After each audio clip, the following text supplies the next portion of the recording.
শহীদ কাফেলা বাংলাদেশ জামাত ইসলামী দশমিনা উপজেলা শাখা কর্তৃক আয়োজিত আজকে 17ই রমজান বদর দিবস উপলক্ষে আলোচনা রমজানের শিক্ষা ও দোয়া মাহফিল।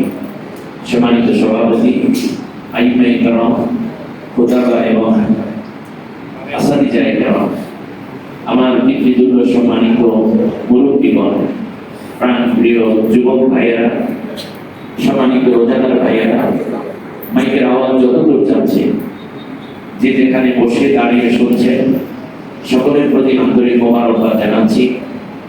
অন্য ধর্মাবলম্বী ভাই বোনদেরকে প্রীতি ও শুভেচ্ছা জানাচ্ছি আজকের এই গুরুত্বপূর্ণ অনুষ্ঠান থেকে যারা বিভিন্ন জায়গায় বসে দাঁড়িয়ে শুনছেন। আল্লাহ শুকরিয়া আদায় করছি যিনি আমাদের জীবনে আরো একবার রোজা রাখার তৌফিক দিয়েছেন। আমরা গান করে পড়ি আলহামদুলিল্লাহ। গত বছর যারা ছিলেন রোজা রেখেছিলেন, ঈদগাহে গিয়েছিলেন, তারাবি পড়েছেন, তারা সবাই কি বেঁচে আছে?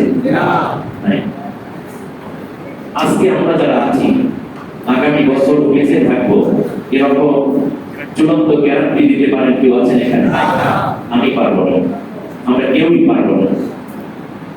আল্লাহ নবী সাল্লাল্লাহু আলাইহি ওয়াসাল্লাম বলেছেন, যে ব্যক্তি রোজা পেল কিন্তু জান্নাতে যাওয়ার জন্য উপযুক্ততা লাভ করতে পারলো না, এই ব্যক্তির জন্য লানত।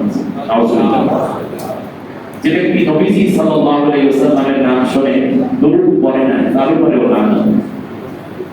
আর যারা মা বাবাকে পেল কিন্তু মা বাবার খেদমত করে জান্নাতকে নিশ্চিত করলো না, এই ব্যক্তির উপরেও লানত।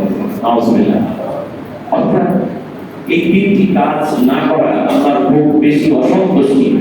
আর যারা এই তিনটি কাজ করে, অর্থাৎ আল্লাহর নাম শুনে, নবীর নাম শুনে সাল্লাল্লাহু আলাইহি ওয়াসাল্লাম পড়ে, মা বাবার খেদমত করে রমজান মাসে রোজা রাখে, এরা সৌভাগ্যবান, এরা জান্নাতি মানুষ, লানত-মুক্ত মানুষ। ঠিক না?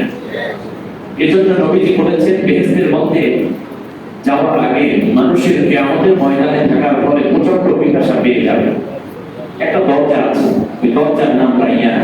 এই দরজা দিয়ে যখন প্রবেশ করবে সাথে সাথে ওই ব্যক্তির পিপাসা শীতলতায় পরিণত হয়ে যাবে। আল্লাহ রাব্বুল আলামিন বলেছেন, রোজা আমার জন্য, আমি নিজেই এই রোজার পুরস্কার। সুবহানাল্লাহ।